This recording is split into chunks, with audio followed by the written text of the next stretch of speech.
Yo voy a contaros una cosa que estamos empezando a trabajar también con Roberto, todos, la oficina, y que es un trabajo que de alguna manera viene a canalizar la indignación que todos tenemos en estos momentos en muchos frentes diferentes.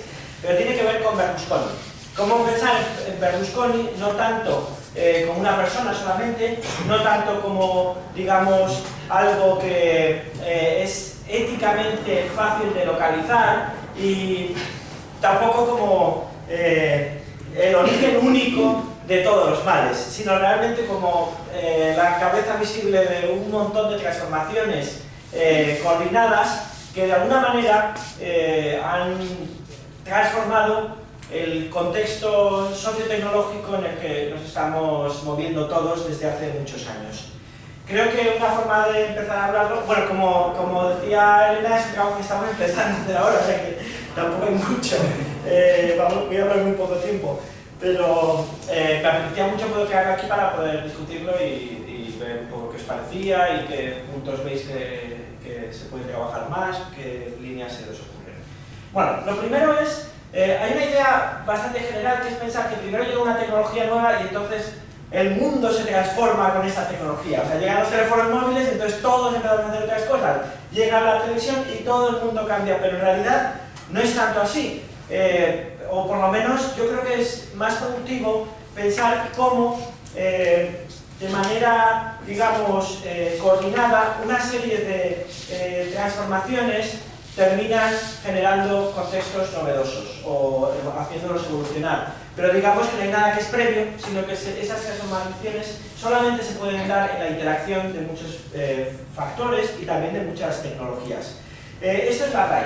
La RAI es una de las fue una de las televisiones más importantes de la cultura europea. En Italia se introdujo en el 54, pensad que las primeras transmisiones televisivas masivas fueron en el 36, en las Olimpiadas de Alemania, y la RAI ya tenía una programación en el 54. Lo que es interesante es que, contrariamente a lo que se piensa, las sociedades o las tecnosociedades que surgieron de la RAI no fomentaron inicialmente esta idea del cuarto de estar, sino que principalmente la televisión era algo extremadamente caro, raro. Tened en cuenta que al finales del 54 había exactamente 88.000 televisiones en toda Italia y que la televisión era el salario medio el coste de un set televisivo era 3 años del salario medio de un trabajador con estudios universitarios en Italia.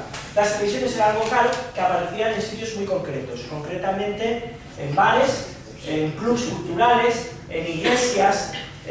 ¿Y por qué aparecían en estos sitios? No por cualquier cosa, no porque, desde luego, uno de los motivos era por prestar un servicio que estaba siendo demandado, pero también por controlar el uso de la televisión, por elegir y poder dominar qué es lo que veían los demás y también por presentarse como una figura de prestigio y de poder dentro de la comunidad de los promotores de estas televisiones. Pero también transformó completamente los bares.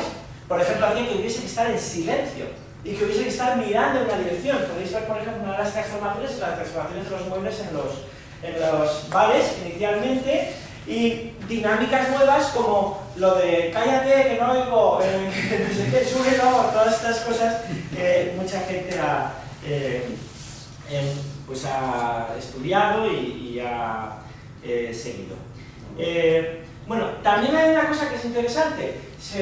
Es fácil pensar cómo se producían estratificaciones sociales gracias a la presencia de la televisión. La que tenía la tele, pues era rico Pero también es interesante que la televisión generó, precisamente por su exclusividad, muchas dinámicas de trasclase, ¿no?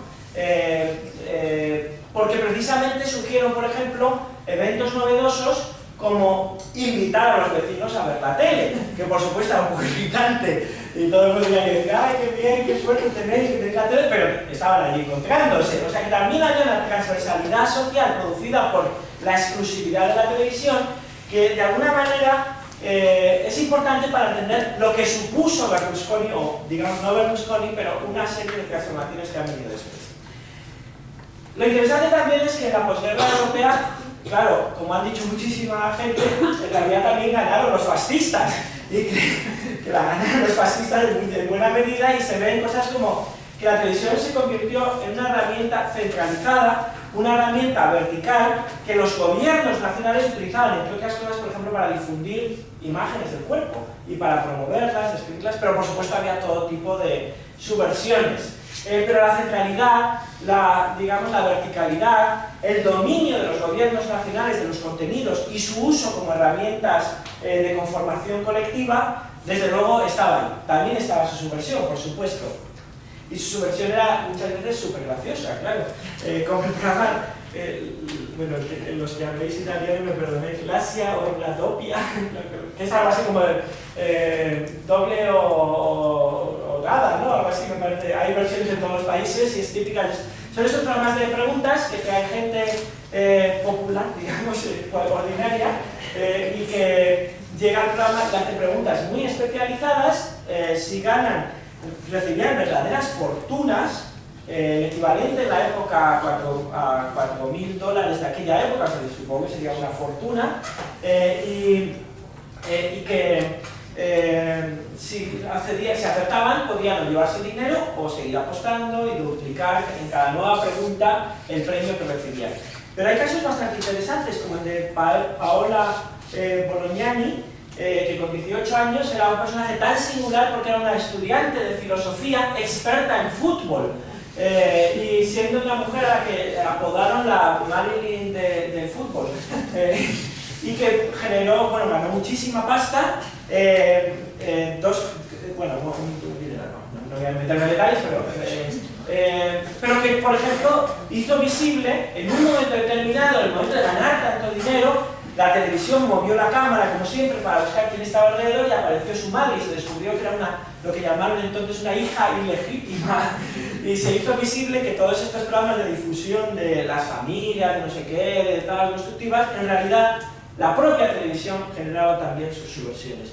Este es, por ejemplo, un cine en el que se estaba viendo, en el que la gente se congregaba a ver esta película. O sea que la televisión de la posguerra europea, y podríamos seguir, era una televisión que en realidad era muy diferente a la que nosotros hemos conocido. Y no solamente eso, sino que, por ejemplo, hacía cosas tan particulares como hacer visibles territorios que hasta entonces no habían tenido voz o no, ni siquiera habían estado visibles en la construcción de lo colectivo. Y esto, por supuesto, también de alguna manera hace que podamos verlo, que no es tan fácil llegar a la conclusión de que la televisión es algo únicamente unidireccional, porque existen también fórmulas de retorno, de subversión, bueno, todas estas cosas, en mi opinión, es muy importante que las tengamos en cuenta como introducción, y no solamente eso. Por ejemplo, otra cosa que es súper interesante es la presencia y cómo la televisión se hacía visible en la ciudad. Esto, el caso más claro es Milán. Los estudios de TV3 de Milán eran durante muchas décadas han sido los más grandes de Europa. La presencia, por supuesto, en Milán estaba muy relacionada con el auge económico que tuvo en los años 40, en los años 50, y que hizo que en un momento determinado se dice que era la ciudad de la tecnología, y entonces, como era la ciudad de la tecnología, se promovió su presencia, que durante mucho tiempo fue mucho más importante que en Roma. Pero no solamente eso, contrariamente otra vez a la asunción general de que las antenas, lo aéreo, es algo que es invisible, en realidad la radiodifusión se hacía extremadamente visible en todas las ciudades europeas.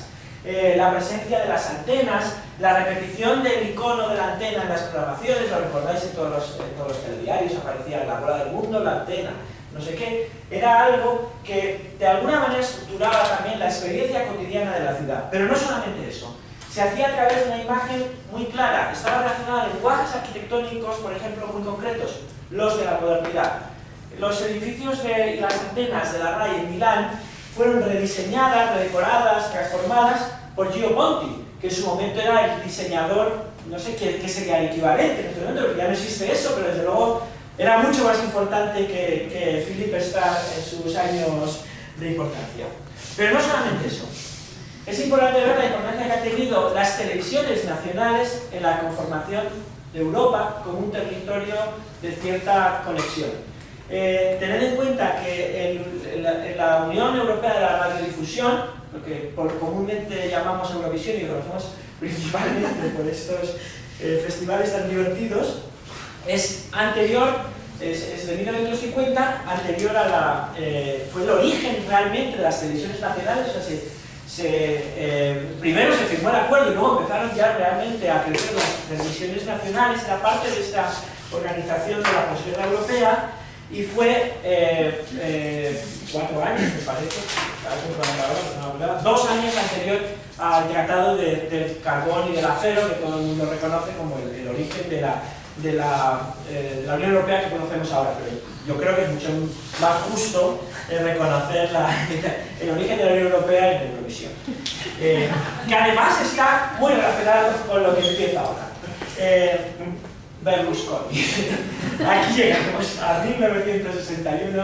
Silvio Berlusconi, como muchos sabéis, empezó como cantante de cruceros y de cabarets en el entorno milanés, y aquí fue pasando la inercia, pero por supuesto enseguida empezó a comprar el cabaret que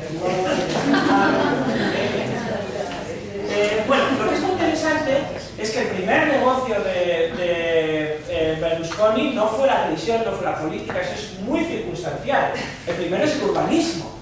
Sus primeros negocios son inmobiliarios, básicamente.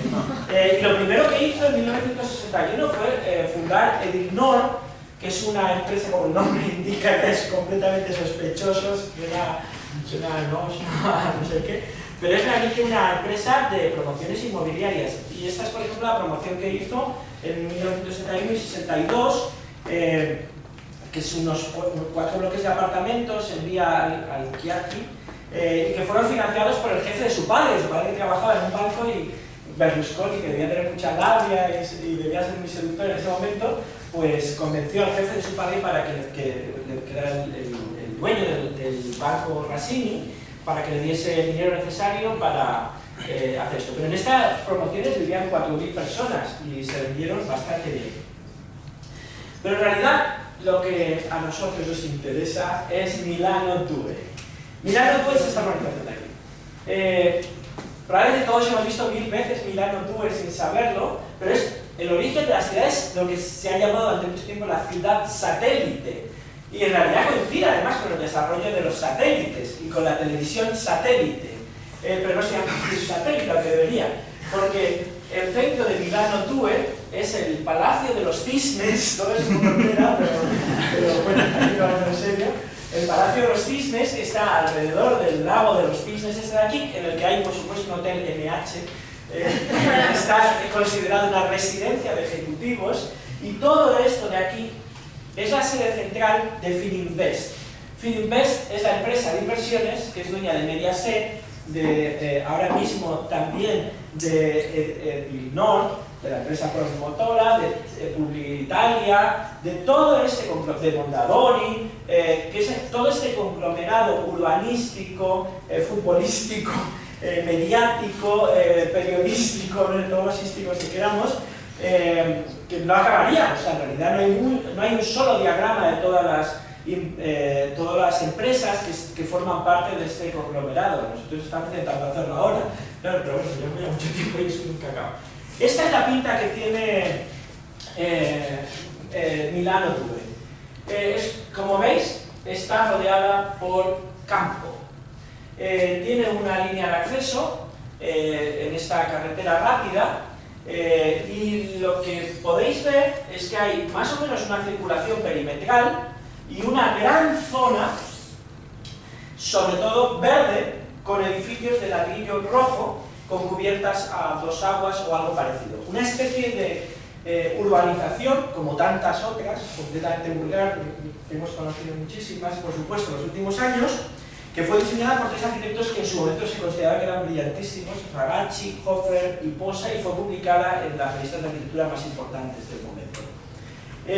Lo que es interesante es que escapaba de cosas muy concretas, que ahora os cuento. Bueno, después de Milano 2 hubo Milano 3, que es esto de aquí, que explotó el éxito, fue un súper éxito. Pero en realidad creo que es importante relacionar Milán con la RAI y Milano 2 con Mediaset para entender exactamente cuál era el proyecto que se perseguía. Esta es la distancia que hay entre Milán y Milano 2, 7,5 kilómetros, y podéis ver un poco qué tipo de relación de tamaño y incluso de localización tiene. Estas son las dos imágenes. La imagen de la izquierda es la RAI, en la que se hace visible en Milán la circulación y la fiscalidad de esta televisión. Milano 2 fue diseñada explicando que ya no eran necesarias las antenas, porque es la primera organización en la que se utilizó masivamente desde su primera construcción la televisión por cable. De hecho, fue el origen de la televisión por cable de Silvio Berlusconi. Aquí veis un poco las empresas que habitualmente, por ejemplo en Wikipedia, se reconocen como parte del conglomerado de Fininvest. En realidad, el hecho de que se reconozcan estas pocas empresas ya da una pista de lo invisible que ha sido este proceso de transformación que se ha expandido después por todo el mundo. Este es un primer avance de este conglomerado, y como veis, Milano 2 en realidad es el proyecto que ha movilizado cosas tan diferentes como clubes de fútbol y personas, por supuesto, promotoras inmobiliarias, infraestructuras de cableado, de antenas, de satélites para la difusión de señal televisiva, contenidos televisivos, gestión de la venta de espacio publicitario y de product placing, libros Mondadori y sus editoriales serias, pero también el control de la mayoría de los periódicos italianos. Y todo esto ha sido posible ensamblarlo gracias a algo muy concreto, un urbanismo radical que programa y que convoca de una manera muy determinada desde las células hasta las organizaciones planetarias. Este es el cartel, uno de los carteles de acceso de Milano 2. Y para mí es interesante ver algunas de sus características. Milano 2 se vendió como una urbanización cara, de una clase media consumidora principalmente. Todas las viviendas miran hacia los jardines de Milano 2, no miran hacia el exterior, y eso que tienen vistas bastante buenas. La idea de Milano 2 es que funcione como una urbanización cerrada, vigilada. Si os fijáis, este es el exterior, está señalizada, tiene la valla. No hay que decir mucho porque estamos muy habituados a esto. En realidad, voy a decir unas cuantas cosas súper básicas que todos conocemos y podríamos encontrar en urbanizaciones de Arturo Soria, o de Portal de Hierro, de La Moraleja, de Soto de no sé qué, de tal y cual, es algo completamente habitual. Los vecinos están aislados y están también, son ajenos o se les ha eliminado algunas de las características típicas de la vida urbana: el tráfico, el crimen, los trabajadores, los emigrantes, la misma ciudad. Estas son informaciones que están recogidas en los folletos con los que se vendían las viviendas de Milano 2. Por ejemplo, el eslogan de la venta de Milano 2 era que eran las casas para los número uno. La città número uno, no sé qué.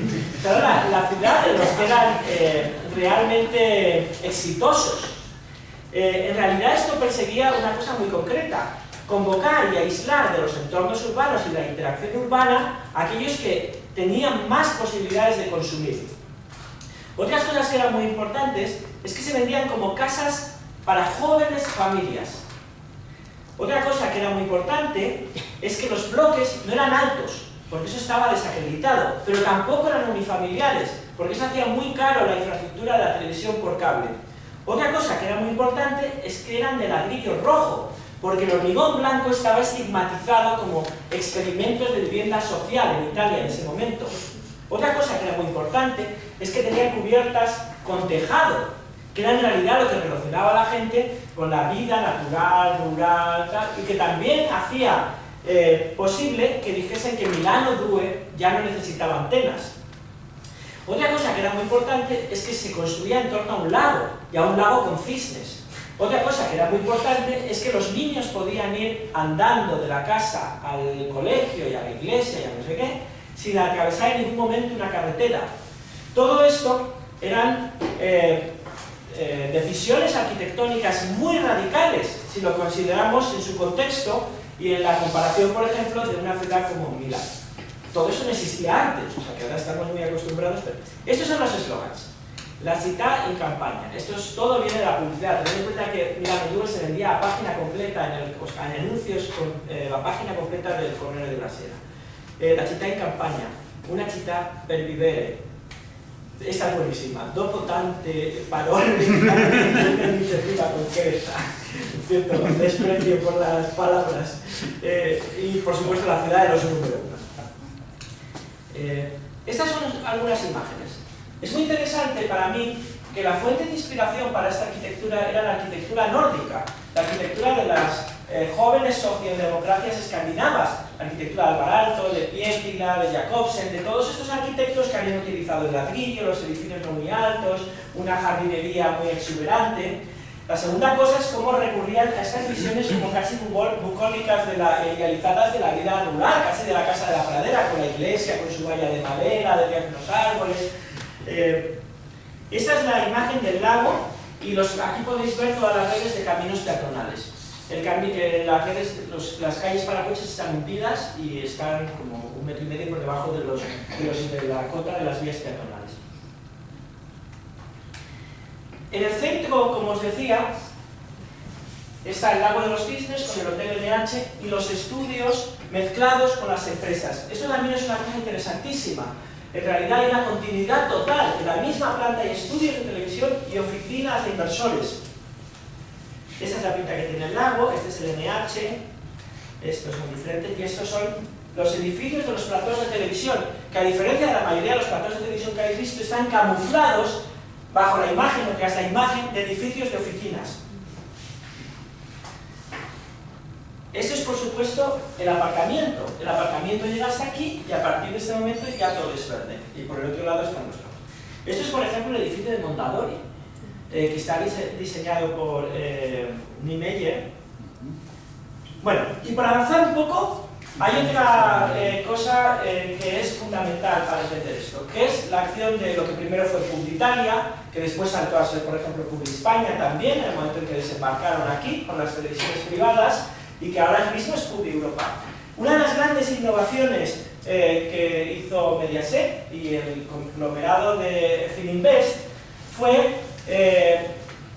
transformar la estrategia de contenidos. En lugar de hacer como la RAI, que planificaba unos contenidos que tenían un programa principalmente educativo, lo que hizo Publitalia es comprar bloques de contenidos y negociar directamente con los anunciantes qué público, qué target necesitaban de compradores y pensar cómo podían programar películas, contenidos e incluso programación de producción propia que pudiese atraer a sus targets. Es decir, la acción de Publitalia, de Publispaña, de Publieuropa consistió básicamente en rediseñar como una asociación entre contenidos, horarios y publicidad, un pacto entre anunciantes prácticamente directo y consumidores. Esto de hecho tuvo una gran radicalidad y como sabéis Berlusconi y Fininvest incluso llegó a comprar supermercados, redes de supermercados que se instalaban en Milano Due para incluso cerrar el ciclo y eliminar muchos de los actores intermedios. Pero básicamente lo que significaba esto es que si llegaban las navidades y había muchos anunciantes que necesitaban llegar al público infantil, en ese momento había mucha más programación infantil, a diferencia, por ejemplo, de la coordinación de horarios que proponía la RAI, en la que, por ejemplo, en la programación de la RAI durante muchos años, de 7:30 a 8:30, se interrumpía la programación porque era el momento en que todas las familias debían cenar. Lo interesante es que esto ha tenido unos beneficios alucinantes. ha tenido unos beneficios que siguen creciendo, siguen creciendo, siguen creciendo. O sea, la razón por la que Berlusconi, Fininvest, toda esa gente dejó de hacer urbanismo es porque sacaban mucho más dinero permitiendo que otra gente copiase esta fórmula de urbanismo y que ellos simplemente se dedicasen a vender la programación que conectaba a los consumidores con los anunciantes con su target de consumidores. Bueno, hay muchas cosas de la legislación, pero por no enrollarme mucho, ya casi termino. Y la última cosa de la que me gustaría hablar es la transformación radical de la conexión entre los hogares, la televisión ahora ya sí en los hogares, y el plató de televisión. Una de las grandes innovaciones de Mediaset ha sido el desarrollo de programas de producción propia, algo que para todos es ahora súper habitual, pero que no lo era tanto. Tened en cuenta cómo eran lo que nos llama la atención, lo abstractos que eran los decorados de los programas. Cuando vemos un decorado, una grabación de aplauso, de pronto sale un decorado que es muy abstracto, o la clave tenía un fondo negro y era como una especie de espacio claramente televisivo. La producción propia de Mediaset se caracteriza porque genera espejos del cuarto de estar. Y esto es fundamental, porque está basado en dos principios. En hacer una simetría entre el espacio de consumo de la vivienda y el espacio ejemplarizante en donde se muestra cómo consumir del plató de televisión. Y eso lo hace a través de, desde luego, la decoración, pero también la presencia de celebridades de referencia. Celebridades jóvenes, guapas, bicharacheras, que muestran cómo se consumen. El desarrollo del product placing en los platos de televisión es también de este momento, y todos recordáis más o menos en España cuando llegó Publiespaña a España, intentó vender sus servicios a fabricantes como Pascual o bueno, no recuerdo, pero a estos momentos, pero tenían muchos prejuicios estos anunciantes, porque primero les parecía inmoral inducir a la compra a sus consumidores haciendo que Federico Campos consumiese en directo zumo sol, porque era algo muy poco habitual en ese momento. Y la segunda cosa es que dudaban de su eficacia, y en ese momento, que recordáis muchos, Telecinco sacó las mamachichos, que de vez en cuando aparecían con el cacao maravilla, pero producto ficticio, que evidenció en la demanda que se produjo en todos los supermercados que el product placement funcionaba.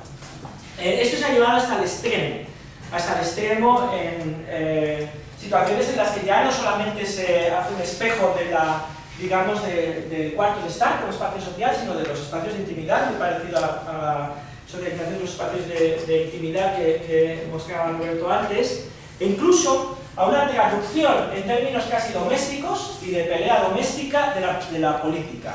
La entrada del desembarco de toda esta gente en la política se puede explicar también muy bien por la necesidad en un momento determinado de derribar determinadas trabas legales que impedían el desarrollo de todo este programa urbanístico. Y en España, por ejemplo, los recortes en la posibilidad de un único propietario pudiese ser propietario de un canal de televisión fue lo que hizo que Berlusconi en un momento determinado y Fininvest saliesen de Telecinco. Bueno, que han sido muy famosas muchas de las intervenciones en directo de toda esta gente, que en realidad han traducido a un lenguaje como de pelea de puñados toda la situación italiana. Otra vez más haciendo, y es por lo que también es tan difícil de ver este urbanismo, porque está traducido en personas y en relaciones personales, cuando en realidad, como veis, es un conglomerado de tecnologías muy complejo, pero que todos terminamos refiriéndonos a él como Berlusconi o el Cavaliere, exactamente. Termino solamente con una cosa que a todos nos ha llamado la atención probablemente en los últimos años, en 2009, es la polémica de Noemi Leticia. ¿Conocéis a Noemi Leticia, esta modelo que Berlusconi vio en un catálogo de modelos y le cayó bien?